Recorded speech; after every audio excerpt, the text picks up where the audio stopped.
مسلک رضا کے پاسباں عالمی مبلغ اسلام حضرت قبلہ پیر رضا ثاقب مصطفی صاحب، آپ کی تربیت و فیض یافتہ میری مراد محترم مقام عزت مآب حضرت علامہ مولانا قبلہ محمد حفیظ اللہ مصطفی صاحب، آپ گجرانوالا، آپ اس محفل پاک میں ہمارے سٹیج کا حسن بنے۔ تمام عشاق کی جانب سے، قبلہ مختوم حسین صاحب کی جانب سے، بانیان کی جانب سے، سبھی میں قلب سے میں اپنی طرف سے قبلہ کو اس محفل پاک میں آمد پر خوش آمدید کہتا ہوں۔ ست بسم اللہ جی آئین ہوں۔ ایک پیغام دیتا ہوا آگے سفر کر رہا ہوں۔ آپ نے تلاوت سماعت کی۔ پچھلے دنوں فیس بک پر ایک کلپ وائرل ہوا۔ ایک ٹیچر نے اسکول میں بچوں کو کہا، بیٹا گھر جاؤ اور صبح وہ کتابیں لے آنا جو تمہارے گھر میں بیکار پڑی ہیں، انہیں ہم یہاں لائبریری میں رکھ دیں گے اور اسٹوڈنٹس پڑھیں گے، فائدہ اٹھائیں گے۔ بچے گھر گئے، صبح جب اسکول واپس آئے تو اسمبلی کے بعد جب کلاسوں کا آغاز ہوا تو ٹیچر نے کہا، بچوں کل تمہارے ذمہ کام لگایا تھا، کر آئے ہو؟ بچے کہتے یس سر، آپ کے حکم کی تعمیل کی گئی، ہم وہ کتابیں لے آئے ہیں جو ہمارے گھر میں بیکار پڑی تھی۔ ٹیچر نے کہا، لاؤ دکھاؤ وہ کتابیں، ہم یہاں لائبریری میں رکھتے ہیں۔ ٹیچر کی آنکھ میں سے آنسو آ گئے جب استاد کے ہاتھ پہ بچوں نے قرآن پاک رکھا۔ بچوں نے کہا، ٹیچر نے کہا، بچوں میں نے کہا تھا وہ کتابیں لانا جو تمہارے گھر میں کوئی نہ پڑھتا ہو، تم قرآن اٹھا کے لے آئے۔ بچے کہتے سر یہی تو وہ کتاب ہے جس کو ہم نے گھر پڑھے تو دیکھا ہے، پڑھتے کسی کو نہیں دیکھا۔ اس وقت سے مسلمان ذلیل و خوار ہوا ہے جب سے قرآن سے منہ پھیرا ہے، نماز سے دوری ہوئی ہے۔ آج ہماری محفلوں کا یہ مقصد نہیں آئے بیٹھے نعرے لگائے اٹھے چلے گئے۔ ہماری محفلوں کا مقصد ہے کوئی بے نمازی آئے نمازی بن کے جائے، ماں باپ کا گستاخ آئے فرما بردار بن کے جائے، جھوٹ آئے سچا بن کے جائے، ناپ تول میں کمی کرنے والا آئے ایماندار بن کے جائے۔ تو آج محفل پاک میں آنے والا ہر نبی کا غلام یہ عہد کر کے اٹھے کہ آج کے بعد جان جاتی ہے جائے، ہماری نماز نہیں جائے گی، قرآن پاک پڑھیں گے بھی صحیح، بچوں کو بھی اس کا عادی بنائیں گے۔ کم از کم 313 دفعہ روزانہ کی بنیاد پر کریم آقا کی بارگاہ میں درود و سلام کا نذرانہ پیش کیا کریں گے۔ اللہ پاک عمل کی توفیق عطا فرمائے۔ چونکہ قبلہ مفتی صاحب کی مصروفیات ہمارے پیش نظر ہیں اور آپ نے کل مدینہ الاولیاء ملتان بھی پہنچنا ہے، وعدے کر رکھے ہیں۔ میں فوراً گزارش کرتا ہوں بغیر ہی کو لمحہ لیے آپ کی بارگاہ میں آپ نورانی وجدانی پاک خطاب سے ہمارے قلوب و اذہان کو منور فرماتے ہیں۔ جو احباب دور دور ہیں ان سے گزارش کروں گا جو اللہ کا قرآن اور نبی کا فرمان سننے کے لیے بیٹھے ہیں وہ ایک ایک دو قدم قریب ہو جائیں۔ دعا کرتا ہوں مکہ مدینہ پاک کی اللہ پاک بادب حاضری نصیب کرے۔ یہ جو دوست بیٹھے ہیں اٹھ کر ذرا دوست اٹھ کر تھوڑا مہربانی کریں، سارے احباب ایک ایک دو قدم آگے سفر کریں سٹیج کی جانب، بڑی مہربانی۔ آخر میں بھی جو ایک دو دوست رہ گئے وہ بھی محبت فرمائیں، تھوڑا قریب تشریف لے آئیں، مہربانی۔ اس کو رہنے دیں جی، وہ قبلہ فرما رہے اس کو رہنے دیں۔ یہ صحیح ہے، یہ لیول ٹھیک ہے۔ ہاں جی، ایک نعرہ بلند کریں، حضرت علامہ مولانا قبلہ محمد حفیظ اللہ مصطفی صاحب، آپ نورانی وجدانی خطاب فرماتے ہیں اور اس کے ساتھ انشاءاللہ نعت خان دوست میرے ایوان میں 3-4 تشریف رکھتے ہیں، ان کے درمیان انشاءاللہ مختوم حسین صاحب کی فرمائش مدینہ پاک کے حوالہ سے انشاءاللہ جو فرمائش ہے وہ میں پیش کروں گا، اور آخر میں ایک دو کلام اور آخری اعلان۔ ایک نعرہ بلند کیجئے، خوشبو والے بھائی خوشبو بکھیر رہے ہیں، حسب توفیق آپ ان کی خدمت کیجئے گا، اللہ پاک روزی میں برکت عطا فرمائے۔ اور خوشبو والے بھائی سے گزارش ہے کہ تھوڑا فوارہ اگر آپ کم کر دیں، پہلے معاملہ ٹھنڈا ہے، یہ نہ ہو کہ اور ٹھنڈا ہو جائے، آپ محبت فرمائیں گے تھوڑا سا، ویسے یہ قدردان لوگ ہیں، آپ چلتے جائیں گے، یہ دوست آپ کی خدمت کرتے رہیں گے، اس کو بہت زیادہ نہ اس کو ذرا کم کر دیجئے گا، بہت شکریہ۔ ایک نعرہ بلند کریں، نعرہ تکبیر، ماشاءاللہ ماشاءاللہ، نعرہ تکبیر، نعرہ رسالت، نعرہ رسالت، نعرہ رسالت، نعرہ تحقیق، نعرہ حیدری، نعرہ غوثیہ، تاجدار ختم نبوت، زندہ باد زندہ باد، تاجدار ختم نبوت،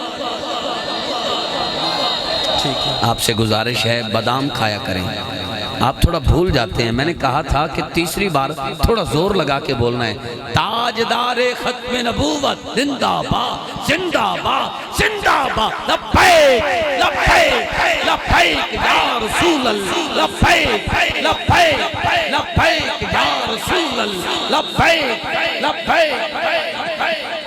تاجدار فصاحت چلے آئیے، نوبہار خطابت چلے آئیے، لے باغ مدینہ کی گل کی مہک شہریار خطابت چلے آئیے۔ درود پاک پڑھیے، الصلاۃ والسلام۔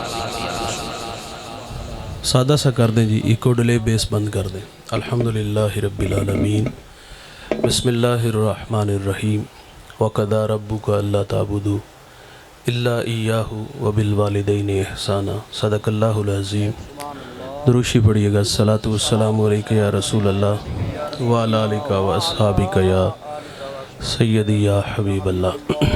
حمد و ثنا کے بعد عزت و تکریم کے لائق اسٹیج کی زینت، مقتدر علماء، معزز محتشم حاضرین، السلام علیکم ورحمۃ اللہ۔ ایک آیہ نور تلاوت کرنے کا شرف حاصل کیا، دعا ہے اللہ حق بیان کرنے کی توفیق عطا فرمائے۔ قابل عمل باتوں پر ہم سب کو عمل کر کے زندگی کی راہوں کو درست کرنے کی توفیق عطا فرمائے۔ مجھے جو حکم دیا اس میں کچھ باتیں ہیں، توجہ سے سماعت فرمائیے گا۔ ارشاد باری تعالیٰ ہے کہیں، وَقَضَىٰ رَبُّكَ أَلَّا تَعْبُدُوا إِلَّا إِيَّاهُ وَبِالْوَالِدَيْنِ إِحْسَانًا، تیرے رب نے فیصلہ فرما دیا اللہ کے علاوہ کسی کی عبادت نہ کرو، وَبِالْوَالِدَيْنِ إِحْسَانًا، اور والدین کے ساتھ حسن سلوک سے پیش آؤ۔ اپنی عبادت کے ماں بعد ہم سے اس بات کا تقاضا کیا کہ تم والدین کے ساتھ حسن سلوک سے پیش آؤ۔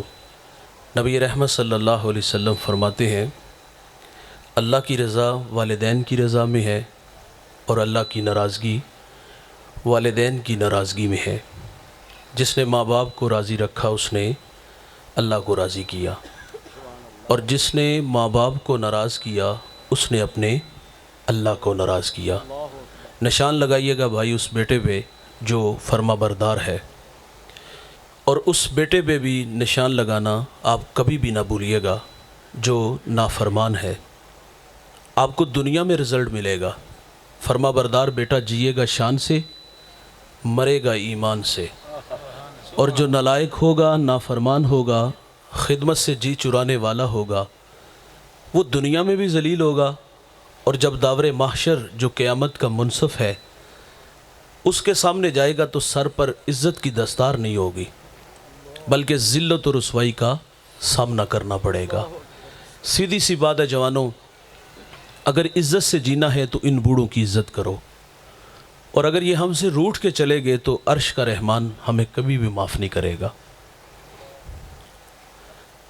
آج سے تقریباً 1.5 اشرہ پہلے کی کہانی ہے۔ میں ایک سفر میں تھا تو مجھے سر راہ ایک بوڑھا ملا۔ خدا جھوٹ نہ بلائے تو اس بوڑھے کی عمر 80 برس تھی، دودھ کی طرح سفید داڑھی، سر پہ گٹھڑی اور چل چلاتی کڑکتی دھوپ تھی۔ اس بوڑھے کا سارا بدن پسینے سے شرابور تھا۔ گزرتے میرے قدم رک گئے اور میں نے انہیں اپنے ساتھ بٹھا لیا، اور میں نے محسوس کیا کہ یہ بوڑھا زخمی ہے، اور یہ زخم کسی پرائے نے نہیں اپنے نے دیے ہیں۔ الجھی باتیں تھیں۔ میں نے کہا بابا جی کہاں کے ارادے ہیں؟ انہوں نے مجھے منزل سے آگاہ کیا۔ میں نے گزارش کی قریب لاری اڈا تھا، آپ گاڑی پہ بیٹھ جاتے۔ آواز تھوڑی سی کمزور ہو گئی۔ مجھے کہتے میرے پاس کرایہ نہیں ہے۔ تو میں نے کہا بابا جی بیٹے کو ساتھ لے لیتے۔ جب میں نے بیٹے کا کہا تو بوڑھے کا لہجہ ٹوٹ گیا، چھم چھم آنکھیں برسنے لگیں، ہونٹ کپ کپانے لگے۔ مجھے رو کے کہتے مولوی صاحب آج بیٹے نے گھر سے نکال دیا ہے۔ اور والد نہیں بھائی، رب کی رحمتوں کو نکال دیا۔ یہ ناراض گئے تو عرش کا رحمان ہم سے ناراض ہو جائے گا، اور اگر یہ راضی ہیں تو سونا رب راضی ہے۔ آپ نے ایک بار نہیں 1000 بار علماء سے یہ واقعہ سن رکھا ہے۔ موسیٰ علیہ السلام ایک دن اللہ سے عرض کرتے ہیں یا اللہ جنت میں میرا ہمسایہ کون ہوگا؟ تو فرمایا فلاں کسائی۔ تو آپ اس کا عمل ڈھونڈنے کے لیے اس کی دکان پہ آئے، اور اپنے بارے میں خبر نہیں دی کہ میں اللہ کا نبی موسیٰ علیہ السلام ہوں، اس کے مہمان بنے اور مہمان بن کے گھر تک آئے۔ اچھا دوست، ایسا نہیں ہوا کہ جب یہ گھر داخل ہوئے تو یہ نظریں چرا کے پیچھے حجرے میں چلا گیا ہو؟ عموماً جس طرح ہمارے رویے ہیں، بوتل برگر چھپا کے لے جاتے ہیں۔ میں آپ سے یہ نہیں کہہ رہا کہ آپ بیوی کی خدمت نہ کرو، ضرور کرو۔ آپ کی خاطر ماں باپ، بہن بھائی، سہیلیاں چھوڑ کے آتی، اس کی خدمت آپ کے کندھوں پہ ہے۔ لیکن میرا کہنا ہے بھائی، جنہوں نے پالا پوسا، جوان کیا، ہمیں یہاں تک لا کے کھڑا کیا، جو مقدم تھے یار، معذرت سے کہوں گا، ان سے 100 روپیہ چھپا کے لے جاتے ہوئے کیا ہمیں شرم نہیں آتی؟ اس کی حیثیت ہی کیا ہے؟ خیر، موسیٰ علیہ السلام فرماتے ہم گھر میں داخل ہوئے تو میں نے کیا دیکھا؟ اس نے سب سے پہلا کام یہ کیا، لکڑیاں جمع کی، آگ جلائی، اس پہ ہنڈیاں رکھی اور اپنے ہاتھوں سے کھانا بنایا۔ جب کھانا پک گیا تو چارپائی پہ ایک نحیف سی بڑیا تھی، اسے اٹھایا اور نوالے توڑ توڑ کے اس کے منہ میں رکھے۔ اس بوڑھی ماں نے کھانا کھا لیا تو وہ بڑبڑانے لگی، کچھ کہنے لگی۔ موسیٰ علیہ السلام فرماتے یہ کون ہے؟ تو اس نے بتایا کہ یہ میرے ماں جی ہیں۔ فرمایا یار یہ کچھ کہہ رہی ہیں؟ تو وہ زیر لب مسکرا دیا اور کہتا ہے کہ ماں کہتی ہے اللہ جنت میں تمہیں موسیٰ علیہ السلام کا پڑوس عطا فرمائے۔ تعجب سے کہتا ہے بھائی جان آپ ہی بتاؤ نا، کہاں اللہ کے نبی موسیٰ علیہ السلام اور کہاں میں؟ یقین جانو طبیعتوں میں نشہ پیدا ہو جاتا ہے جواب سن کے۔ تو موسیٰ علیہ السلام فرماتے میں تیرے سامنے کھڑا ہوں، میں تیرے خدمت نبی سے ملا دیتی ہے بھائی، یہ اتنی بڑی دولت ہے اور ان کی قدر زندگی میں کرو۔ مرنے کے بعد لکیر پیٹنے والے لوگ ہیں ہم، دنیا سے چلے گئے تو باقاعدہ ہم فون کرتے کہ مہنگے سے مہنگا پھل میری ماں کے ختم میں آئے، والد کے ختم میں آئے۔ دماغ پہ تھوڑا سا ہم بھی زور دے، 2 ماہ پہلے ڈاکٹر نے ہمیں تاکید کی تھی اچھی غذا کی ضرورت ہے، وہاں شاپر چھپا کے لے جاتے تھے، اور آج مرنے کے بعد آدھی مسجد پھلوں سے بھر دی۔ زندگی میں کھلاؤ نا یار، مرنے کے بعد انواع و اقسام کے کھانے پھل لے آئے ہو، کاش کے زندگی میں کھلائے ہوتے۔ اور پھر قبرستان جاتے ہیں، جوتے اتار کے الٹے قدم آتے ہیں، کیا یہ زندگی میں ادب کیا؟ گالیاں دیتے رہے، برادری میں پرے، پنچایت میں رسوا کرتے رہے۔ قدر زندگی میں کرو بھائی، قدر نعمت زوال نعمت کے بعد ہوتی ہے دوست۔ جب یہ چلے جائیں گے تو پھر پتہ چلے گا کہ زندگی گزارنی کس طرح ہے۔ ماں باپ بوڑ کے درخت کی طرح ہوتے ہیں دوست۔ آپ بھی دیہات کے رہنے والوں، میرا تعلق بھی ایک دیہات سے ہے۔ ہمارے دیہاتوں میں جب لائٹ چلی جائے تو ہم 4 پائیاں اٹھا کے اس درخت کے نیچے آ جاتے ہیں۔ آسودہ اس لیے ہوتے ہیں کہ اس کا سایہ گنا ہوتا ہے، نیچے بیٹھنے والے آسودگی محسوس کرتے ہیں، لیکن یہ احساس نہیں ہمیں ہوتا کہ اس درخت نے اپنے اوپر دھوپ کتنی برداشت کی ہے، کتنی دھوپ برداشت کر کے ہمیں ٹھنڈا سایہ دیا۔ میں نے عرض کیا قدر نعمت زوال نعمت کے بعد ہوتی ہے۔ اس درخت کی قدر اس وقت ہوتی ہے جب وہ کاٹ لیا جائے، ہٹا لیا جائے۔ دوست بتائیے کہ جہاں کبھی شجر تھا، لائٹ چلی جائے اور آپ 4 پائی اٹھا کے اس کے نیچے آؤ، آسودگی ملے گی؟ دیوار کا سایہ ڈھونڈو گے، آسودگی نہیں ملے گی۔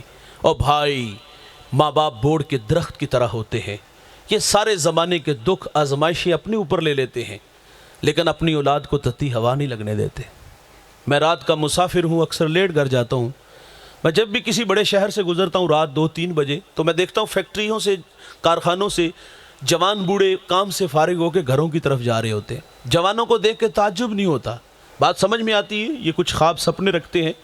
یہ اس گاؤں کا امیر ترین شخص بننے کا خواب دیکھتا ہے، 8 سے 18 گھنٹے کام اس لیے کیا، پردیس کے دھکے بھی اس لیے کھائے کہ وہ اس شہر کا، اس گاؤں کا امیر ترین شخص بننے کا خواب دیکھتا ہے۔ جوانوں کو دیکھ کے تعجب نہیں ہوتا دوست، تعجب تو بوڑھوں کو دیکھ کے ہوتا ہے۔ یہ وقت آرام کا تھا، خدمت کروانے کا تھا، اور کیا مصیبت پڑی ہے فیکٹری میں 18 گھنٹے کام کرنے کی۔ گھر سے نکلتا ہے سائیکل پہ 10 جگہ سانس لیتا ہے، فیکٹری پہنچتا تو مالک بھی گالیاں دے لیتا ہے جب کام ہوتا نہیں، تو یہ 18 گھنٹے کام کیوں کرتا ہے؟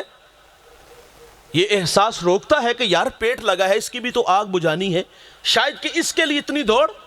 لیکن جب عمر دیکھتا ہوں، منہ میں دانت نہیں، انواع و اقسام کے کھانے پھل یہ بوڑھا کھا نہیں سکتا، یہ بوڑھا اپنی ذات پہ کیا خرچ کرتا ہوگا؟ صبح چائے رس، رات کو دلیا۔ اپنی ذات پہ 50 روپے خرچ کرنے والا فیکٹری میں 18 گھنٹے کام کیوں کرتا ہے؟ میں والدین کی عظمت کو سلام پیش کرتا ہوں۔ ان کے پیش نظر ہوتا ہے دوست، پہلے بچے چھوٹے تھے، اسکول پڑھتے تھے، اب کالج میں، یونیورسٹیوں میں پڑھتے ہیں، تعلیمی اخراجات بڑھ گئے، اور ان اخراجات کو پورا کرنے کے لیے بوڑھا باپ فیکٹری میں 18 گھنٹے کام کر رہا ہے، اور ہماری بوڑھی ماں گھر میں سلائی مشین چلا رہی ہے۔ نظر والی اینک لگ گئی یار، شہر میں آ کے پڑھنے والوں بھول گئے ہو کس کی ماں نے کتنا زیور بیچا ہے، یہ ہمیں بڑا دیکھنے کے لیے خود ہارتے رہے.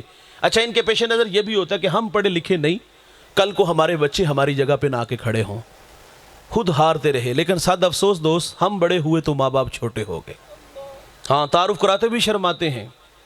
یہ تو کوئی انگلش کا کوئی ٹیڑھا میڑا لفظ بول دیں, اولاد مذاق اڑاتی ہے, ابا جی 4 کلاساں پڑھ لیں دے, گل تے کرنی ہوندی. اور ماضی کے اوراق پلٹو, وہ رات جگے, وہ پردیس کے دھکے, وہ فیکٹریوں میں 18 گھنٹے ہمیں یاد نہ آئے کہاں سے اٹھا کے یہ کہاں تک لائے. اور آج بات کرتے ہوئے بھی حیا نہ آئی کہ ابا جی 4 کلاساں پڑھ لیں دے, گل تے ہوندی, گل تے کرنی ہوندی. یہ ہے رویے اولاد کے. اور ماں باپ کا تعارف کراتے بھی میں نے عرض کیا شرماتے ہیں. میرے دیہات کا ایک بوڑھا جوتے گانٹ گانٹ کر کے اس نے بچوں کو پڑھایا. بچے لاہور چلے گئے, یہ دیہات سے گڑ گنا سوغات جو ہوتی ہے وہ لے کے گیا. تو اس دن اس کے دوست بھی آئے ہوئے تھے, تو یہ ملاقات کر کے باہر آنے لگا. تو کسی دوست نے کہا یہ بوڑھا کون ہے؟ تو اس نے کہا یہ دیہات میں ہمارا ملازم ہے. ماں باپ ہماری خدمت دوست نوکروں کی طرح کرتے ہیں, لیکن نکمی اولاد کو تو نوکر نہیں سمجھنا چاہیے. اور بھائی جان آپ بہت بڑے علامہ صاحب ہو, مفتی صاحب ہو, پیر صاحب ہو, سیاستدان ہو, سرمایہ دار ہو, جب گارا ہو تو یہ سارے سٹار اتار کے آیا کرو. جب گارا ہو تو وہی 25 سالہ پرانا ببلو جو ماں ہمیں یار پیار سے پپو کہتی, جو عرفی نام رکھا تھا, وہ بن کے آیا کرو یار. لیکن معذرت سے ہم گھر میں بھی آتے تو بڑے بن کے آتے ہیں. امام اعظم کتنا قاداور شخص ہے یار, شہر کا سب سے بڑا مفتی ہے. ماں بیٹے سے کہتی بیٹا میں نے فلاں بوڑھے عالم سے مسئلہ پوچھنا ہے, سواری تیار کرو. تو ماں کو یہ تو نہیں کہتے ماں تیرا بیٹا اس شہر کا سب سے بڑا عالم ہے, آپ سوال کرو, جواب دوں گا, دلائل کی انبار لگاؤں گا, تشفی ہوئی تو ٹھیک, نہیں تو چلے جائیں گے. یہ بھی نہیں کہتے ماں اس کے پاس جانے سے توقیر کم ہوگی. بولے بالے بن جاتے یار, سواری تیار کرتے, ماں کو اوپر بٹھاتے اور خود نکیل پکڑ کے اس عالم کے دروازے پر آ جاتے, اور وہ دیکھ کے شرمندہ ہوتے کہ یہ تو مجھ سے بڑے عالم ہے. اگر سوال کا جواب نہ آتا تو امام اعظم آہستہ آواز میں سوال کا جواب بتاتے اور فرماتے تھوڑی سی اونچی آواز میں میری ماں کو یہ مسئلہ بیان کر دو. بڑا بن کے نہیں دوست, بڑا بن کے نہیں, چھوٹا بن کے آؤ, اور ان کی قدر زندگی میں کرو. اور جنہوں نے زندگی میں قدر کی ان کی قدریں آج بھی بحال ہیں. میرے نبی یمن کی طرف منہ کرتے ہیں, قمیض کے بٹن کھولتے ہیں, لمبے لمبے سانس لیتے ہیں, اور کیا فرماتے ہیں, انی لاجدو ریح الرحمان, مجھے یمن کی طرف سے یار کی خوشبو آتی ہے. آپ جانتے وہاں کون تھا؟ وہاں حضرت اویس کرنی رضی اللہ تعالیٰ عنہ. یار ساری زندگی حضور سے ملاقات نہیں ہوئی, شرف صحابیوں سے ممتاز نہیں ہوئے, لیکن انہوں نے خیر التابعین کا لقب پایا. یہ اعزاز ملا کیسے؟ ماں تھی یار, آنکھوں سے نابینا تھی, پیچھے کوئی خدمت والا نہیں تھا, خدمت روک لیتی ہے. میرے نبی فرماتے تمہیں, صحابہ کو فرماتے تمہیں جب کبھی اویس ملے نا تو اس سے کہنا کہ میری امت کی مغفرت کی دعا کرنا. جو بیٹے فرما بردار ہوتے ہیں دوست, وہ مستجاب الدعوات بنتے ہیں. ان کی قدر جنہوں نے کی ان کی قدریں بحال ہیں. بایزید بستامی کتنا بڑا نام ہے, تصوف کے 10 بڑے اماموں میں ایک امام گزرا ہے. ایک دن والدہ سے کہا ماں اگر آپ ناراض نہ ہو تو ایک بات عرض کروں. ماں نے کہا بیٹا بولو. کہا ماں میری آرزو ہے میں اللہ کو راضی کر لوں, لیکن گزارش یہ ہے کہ اپنے حق معاف کر دو. میں جو ہے وہ جنگلوں میں بیابانوں میں اس کی یاد میں تڑپنا چاہتا ہوں. حسینوں کے خواب نہیں دیکھے دوست کہ ماں کو ناراض کیا. آرزو کیا رکھی کہ میں نے اللہ کو راضی کر. ماں نے کہا بیٹا شوق سے جا. فرماتے جنگلوں میں, بیابانوں میں, غاروں کی تنہائیوں میں اس کا نام لیا, اتنا نام لیا کہ ہستی ہی مٹا دی. فرماتے 12 سال بستام کے جنگلوں میں تڑپتا رہا. فرماتے ایک دن سفر میں تھا تو سرے راہ گھر آیا, میرا جی چاہا کہ ماں کی قدم بوسی کرتا چلوں. سردیوں کی ٹھٹرتی راتیں تھی دوست. فرماتے میں دستک دینے لگا تو ایک آواز آئی, با یزید ذرا رکو, اگر ماں کو سکھ نہیں نہ دیا تو دکھ بھی نہ دو, یہ وقت آرام کا ہے. یہ آواز ہمسائے نے دی تھی, یہ آواز کسی فرشتے کی تھی, اور نہیں دوست یہ آواز ضمیر کی تھی. فرماتے اس احساس نے روک لیا کہ چلو ماں جب بیدار ہوگی قدم چوم کے منزل کی طرف بڑھوں گا. فرماتے ساری رات دروازے کے پاس کھڑا رہا. تہجد کا وقت ہوا, نالی سے پانی باہر آیا, میں جان گیا کہ ماں نماز کے لیے کھڑی ہو گئی ہیں. فرماتے میں نے دستک دی تو اندر سے آواز آئی, بایزید ٹھہرو میں آ رہی ہوں. بیٹا آیا کتنی دیر بعد؟ 12 سال بعد. اور ماں دستک کے انداز سے جان گئی آنے والا کو غیر نہیں, میرا پتر بایزید آ گیا ہے. فرماتی ماں نے دروازہ کھولا اور میری حالت کو دیکھا. تن پہ پیرہن پھٹا تھا, ایڑیاں بھی پھٹی تھی, داڑھی میں راکھ اٹی تھی. ماں نے مجھے دیکھا, کلیجہ پسیج آیا اور یوں ہاتھ اٹھا لیے. کہا اللہ بایزید کو تیری راہوں میں بھیجا تھا, تو نے ابھی تک اس کو اپنا قرب نہیں عطا کیا. بایزید کہتے واللہ یہ ماں کے میٹھے بول تھے کہ میری ایک تصوف کی منزل جو چلوں اور مراقبوں سے بھی حل نہیں ہو رہی تھی,